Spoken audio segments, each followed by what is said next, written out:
Hey everyone, I'm Kevin with Victory 4x4.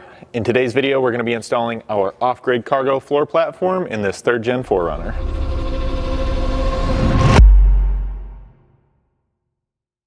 So as you get started, you do have to do a little bit of disassembly here in the back of your vehicle. We'll start things off by grabbing a number 2 Phillips and removing the 5 screws holding the rear trim panel along the bottom edge here.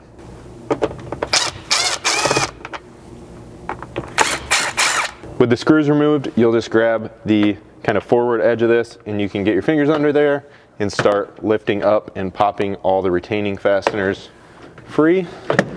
And then you can get this out and set it off to the side for now. Now that will kind of free up this back edge of the carpet, and then you can work your way out along the sides, both getting it up off of the factory cargo tie downs and out from under this edge trim panel. Now from there, this should already be loose up along each side, and we will have to get up kind of where this carpet ties into the back edge of the 2nd row seating, and we'll make a cut all the way across there to get this removed. Now, you're gonna come up here and cut this basically right where the rear cargo area carpet meets the bottom edge of these seats. There are kind of 2 seams that you'll see in here. One is essentially just a crease from this folding and unfolding over time, and the other is actually where the carpet is stitched to the back of this seat fabric here. So I'll kind of fold this back up and show you the bottom edge of that real quick.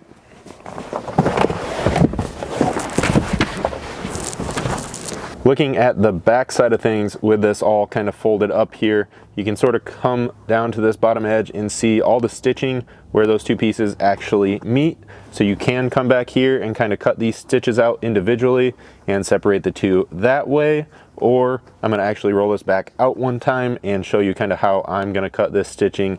It's really up to you which way you choose to do that. So with the carpet rolled back out, I'm just going to come back into that kind of rear crease or seam where those 2 meet and just slowly work my way across. You should be able to feel as you kind of cut each of those stitches.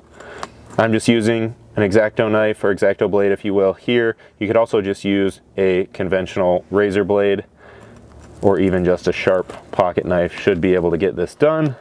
We'll just carefully work our way all the way across the back edge of the seat, separating those 2 sections. Once you've made your cut all the way across and you have the 2 halves completely separated, you may just have a few of these threads and fibers left here to kind of clean up, and then this carpet can be pulled back and fully removed from your vehicle.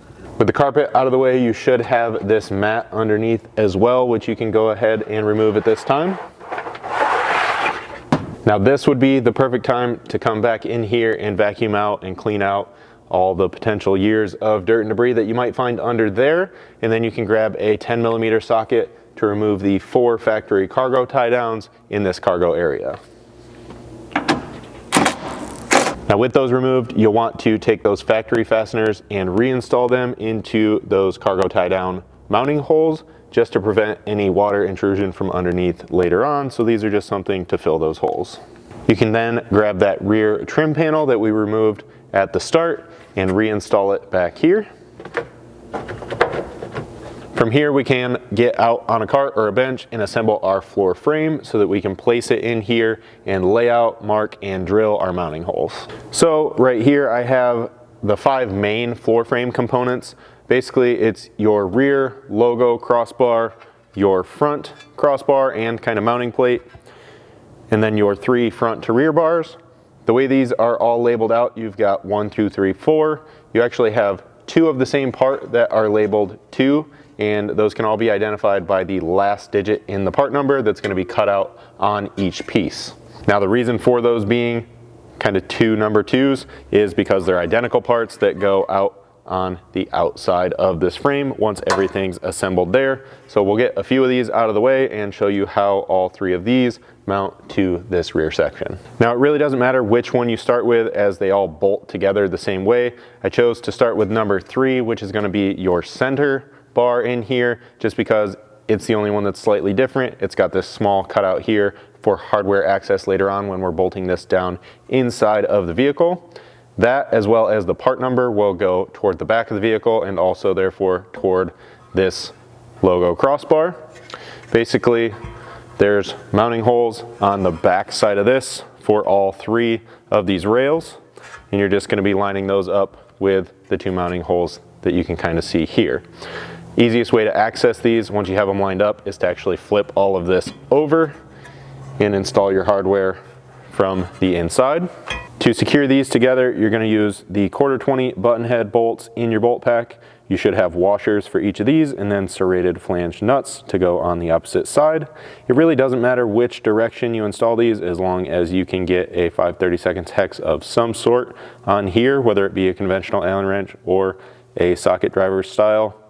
I am going to run them through this direction and out into that rear cross piece just because I think it gives a little bit more clearance through that cutout when installing our 5/16 hardware later on.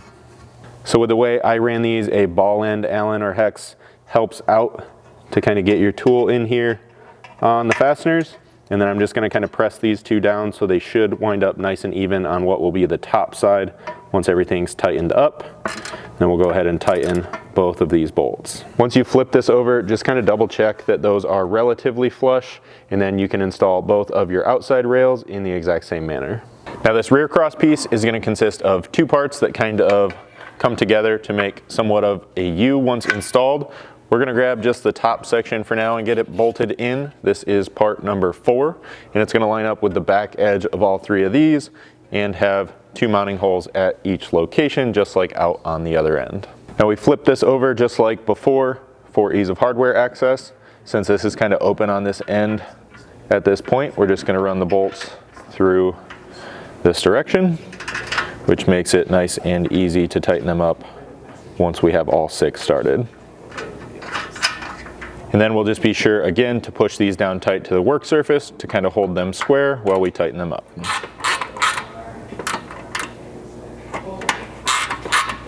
You can then grab the second piece of this rail, which we'll need to bolt in here together. It does have a cutout here in the center that needs to go around your center mounting hardware. So you'll kind of set this in on the back side of this flange, and again be using 1/4 hardware to bolt this together. With that piece in and tight, we can flip this over and install our outer filler panels. Now these fillers are going to be parts number 6 and 7. We're going to show you number 6 over here on the driver's side, so I'll set this one off to the side. And then basically you're still again using 1/4 button head bolts and nuts. You've got 1 mounting hole here down through this back rail, and then 2 through the side that will bolt it into your front to rear rail number 2 over here.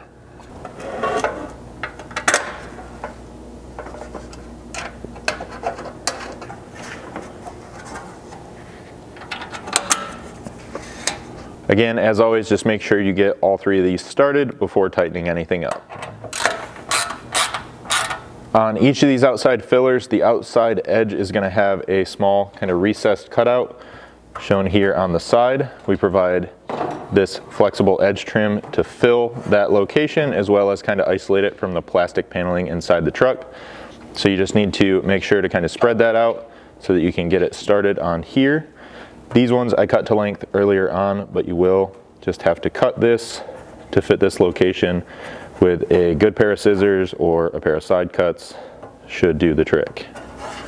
And just go ahead and press that in tight and do the same thing on the other side. With both of those in, your frame is now assembled, and we'll place it down in the back of the vehicle so that we can mark and drill some holes. Now to get this in here, you will have to kind of put it up on an angle like I have it here, and then just carefully feed it in around the opening, and then it should drop down in between these wheel wells. With your frame down here in the vehicle, there's a couple things to look at in order to get it aligned properly before we mark out and drill our holes. So just the general appearance in here should kind of tell you if you have it in the right place. You're looking to get it roughly centered on the wheel openings. You should check the outside edges of each of those trim panels. It should pretty much touch both of the outside plastic panels along your edge trim, and then you want it to be nice and tight around the wheel openings on the back side. That should leave you with a pretty even gap along the back here, and also approximately 7/8 of an inch of this plastic trim panel exposed. Once you're happy with the placement, you just need to mark out the holes, and then we'll get this out of the way temporarily while we drill. So you've got, again, the 3 tabs here along the back edge, and then 4 mounting hole locations along the front. We're just gonna trace those out with our Sharpie marker here.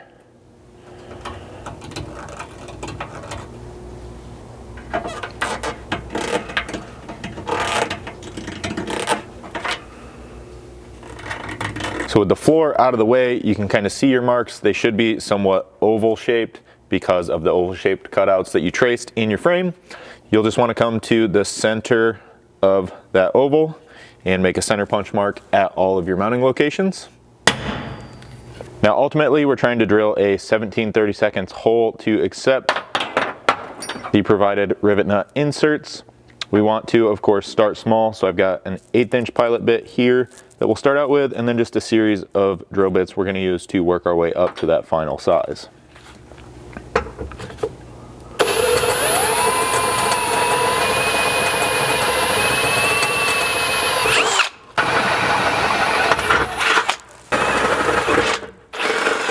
With your hole drilled out, you can grab your rivet nut and make sure that it drops down in.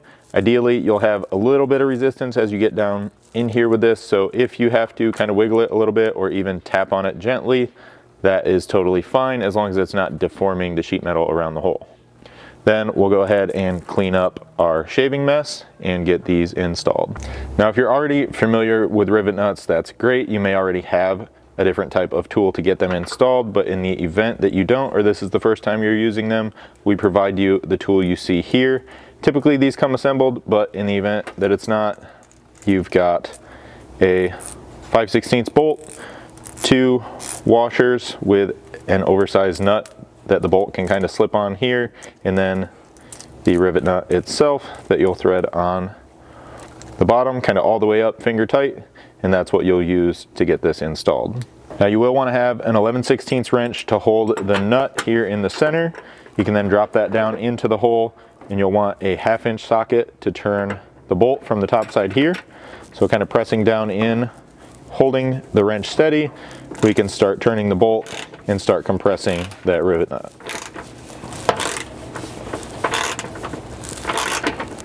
Now at some point you should feel these start to tighten up, and then just as if you were tightening a bolt, you kind of want to snug that up, making sure that it's compressed to the bottom of your sheet metal and not going to spin, and then you can kind of flip your ratchet and remove your bolt and your rivet nut tool.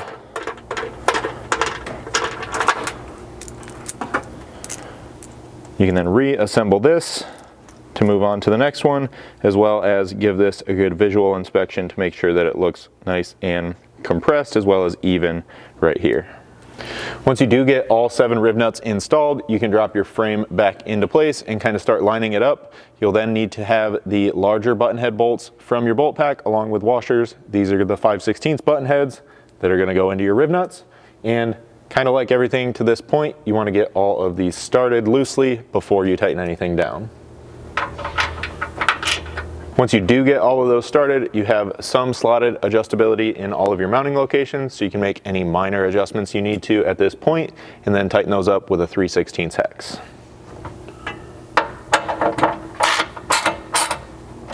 Now at this point, you can grab your floor panels and work towards getting them installed. A couple things we'll point out with these. They have a part number as well. That's going to go all the way in toward the front of the vehicle, so that's pretty easy to identify there. As you can see, they're not symmetric side to side, so you got to pay attention to how they go down on your floor frame.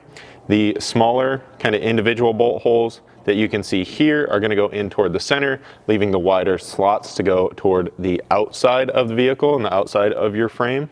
So that should help you at least figure out how these go down on there and how you can get them installed if you're not installing any other accessories at this time. Now those of you that are installing accessories at this time, for example your fridge slide or your drawers, this is where you need to look a little further into your nut tabs or nut strips like I have over here. There's 2 different sizes. We'll kind of go over both and how they install. There's also, you can kind of see 5 different rows of mounting holes on here. You're only going to use 4 at each time, kind of for each accessory. So what that means is you have room to either slide these further into the vehicle or a little further to the back, just depending on your preference and how much room you want to have kind of left in here when you first open up your hatch. So we'll kind of bring you in a little bit closer and start out with this longer nut strip here. So you'll see when looking at these, the nut strip has 3 pre-installed nuts here on what will be the bottom so that this flat side can sit right against the bottom of the panel. We'll then slide this in underneath, lining it up with these 3 slotted locations here. I'm going to start by installing just 1 1/4-inch bolt right here in the center. And then you can pick either side, it doesn't really matter here, to loosely thread another one into. You will have to potentially mock this up in the vehicle, or you might be able to just figure it out, kind of sitting them side by side in your garage, on the floor, whatever it may be there. We're just going to kind of shoot for the center right here. And then you'll grab a 5/32 hex to tighten the center bolt. At that point, you were basically just using this outside one for an alignment pin so that this couldn't rotate underneath the panel, so we can back this one back out. And then once you get 3 more of those installed in the other slotted locations, you have your mounting provisions for your drawer frames. Then on these smaller nut tabs, basically similar thing, you'll slide it in underneath and first install a bolt loosely into that pre-installed nut. And then you'll need a bolt and a nut to go through the other side, making sure that that's lined up there. You can then fully tighten up that bolt into the nut and remove the first one, leaving that pre-installed nut as a mounting provision for your fridge slide, or possibly even your drawers, depending on how everything is configured in your 4Runner here. Now, just like the larger nut strips, you'll have 4 rows of those that you're installing to get your accessories bolted down. And then after that, how you're installing these, kind of where you're installing these, as far as these rows from front to rear, is really going to depend on what configuration of accessories you're installing. For example, if you're doing side-by-side drawers, you'll be using the kind of 3 wider slots there, again with these nut strips. If you're doing a fridge slide and a set of drawers, the fridge slide is actually going to kind of overlap the center line here and then have to mount over on this other panel, kind of shoving your drawers all over to one side a little bit and kind of changing up the way things get mounted. So for that, to kind of give you a more in-depth look at it, we'll do kind of an exploded diagram. Look for that on the product page where you purchase your floor, and that should help you figure out exactly where you're installing your nut tabs and all your mounting hold down hardware. Now, additionally, for the most in-depth look at how to get your individual accessories kind of assembled and installed, check out the installation videos for those on their individual product pages where you would go to order them. At that point, since we're not installing any accessories on this panel during this video, we can go ahead and get both of our floor panels lined up in here and kind of get them bolted to the frame. From here, you can use the remaining 1/4-20 button head hardware and kind of work your way all the way around both the center line and basically the perimeter of each panel, getting all of these loosely installed. Now, once you do get all of that hardware in and started, and possibly even your accessories, if you're installing those at this time, you can work all the way around and now tighten things up. The only thing to really check for here is kind of the alignment of the 2 panels right along the bottom edge, just to make sure that's as nice and even as possible. And honestly, most of that is pretty much just a visual thing. So with all that hardware tight, this platform installation is complete. Now, as always, if you guys have any questions at all about any product we offer here at Victory 4x4, please don't hesitate to reach out to us. You can always send us an email at info@victory4x4.com or call us at 269-459-8447.